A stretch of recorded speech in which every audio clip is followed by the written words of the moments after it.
একটাও গুন্ডাকে যেন বিজেপিতে নেওয়া না হয়। ওদের তৃণমূল করতে বলেন ভালো করে। আমি দেবো, মানে আমি সজল আর পূর্ণিমা, ওদের কোনো অসুবিধা হলে প্রোটেকশন দিয়ে দেবো, প্রোটেকশন দিয়ে দেবো।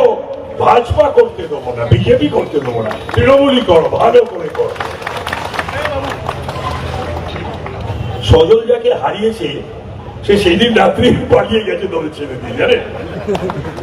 এই মুশকিল, জানেন? এই নায়ক নায়িকা গায়ক গায়িকাদের হাতে দল বা বিধানসভা, যে বিধানসভাটা কি বিউটি কালচারের জায়গা, বিউটি পার্লার নাকি? বিধানসভা নাকি ফ্যাশন প্যারেডের জায়গা নাকি? মমতা ব্যানার্জি কি ভেবেছিলেন কি? হ্যাঁ, গেছে, সব গেছে, লাভলি ফাবলি সব চলে গেছে।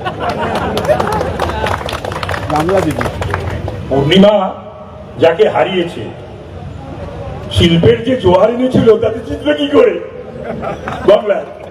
আবার নারী শিশু কল্যাণ, আরজিগর, এই শামপুকুরের গায়ে, সেখানে পড়াশোনা করতো, ডাক্তারি করে সে পড়েছিল, অভয়ের মার চোখের জল মুছতে একবারও চায়নি, মানুষ ভোট দেয়। তারপরে এবার যাও কিছু ভোট পেত একটু একটু বেশি, মমতার ছবি লাগিয়েছে, যে দেখছে সে বিরক্ত হচ্ছে। মমতার ছবি দেখেই ভোট দিতে যাওয়া মানে বিরুদ্ধে যাচ্ছে। এটা আমি আমার কেন্দ্রে বহু জায়গায় আমি বলেছি যে নিজে জিতবে না, তাই হলো। আরে যে নিজে জিতবে না তার ছবি নিয়ে দাঁড়ালে গিয়ে জিতে যায়, জিতলো না। তো পূর্ণিমা তো জায়েন্ট ক্লিয়ার ভাই, বললে তো হবে না। জয় শ্রীরাম। একদম শিল্পমন্ত্রী প্রথমবার জিতলো, এর আগে তো বেশ কয়েকবার। আরে মানুষের কাছে যাবে না, দম্ভ অহংকারী, সে মমতা থেকে আরম্ভ করে পাড়ার নন্টে ফন্টে গুলো, এত দম্ভ অহংকার মমতার পশ্চিমবাংলার মানুষ চূর্ণ বিচূর্ণ করে দিয়েছে। একদম একদম। আহা কি আনন্দ আকাশে বাতাসে, হ্যাঁ সারা পশ্চিমবাংলা এখন কি আনন্দ বলুন তো। এবার দলটা শেষ হওয়ার জন্য অপেক্ষা করো, কত তাড়াতাড়ি দলটা শেষ হবে দেখো।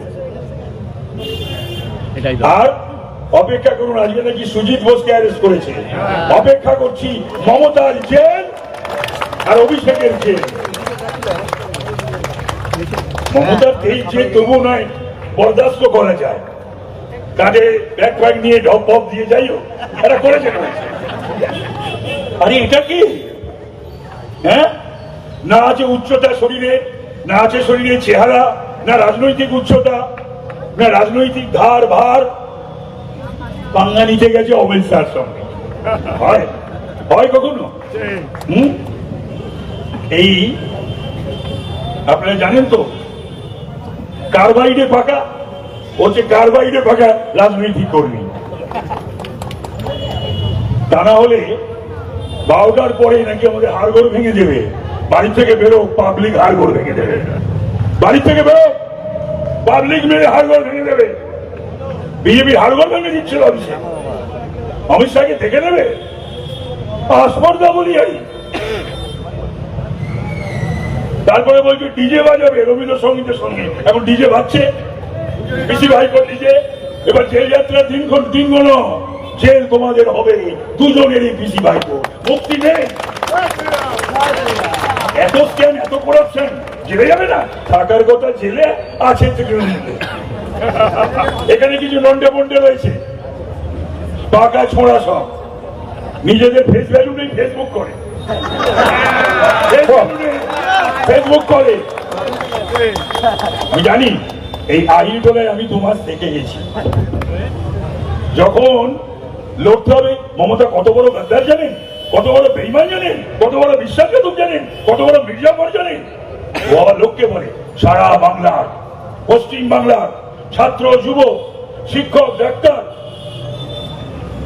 সাধারণ মানুষ সবার সঙ্গে যদি কেউ গাদ্দারি করে থাকে তার নাম কি? মির্জাফর। পশ্চিম বাংলায় যদি কেউ হয় তার নাম কি? এবং পশ্চিম বাংলাটাকে কোথায় এনে দাঁড় করালো, ও আবার লোককে বলে গাদ্দার। গাদ্দার এনডিএর সঙ্গে করেছে, ইউপিএর সঙ্গে করেছে, কংগ্রেসের সঙ্গে করেছে, বিজেপির সঙ্গে করেছে। সেই লোককে বলে মানে চোর। বাজপেয়ীজি, চোরের মার বড় গলা ছোটবেলা শুনতে শুনতে বড় হয়েছি আমরা সব। এ তো দেখছি সত্যি পিসি হলো মাই হলো। অভিষেক এত বড় দুর্নীতিগ্রস্ত, মমতা আপাদ মস্তক দুর্নীতিগ্রস্ত।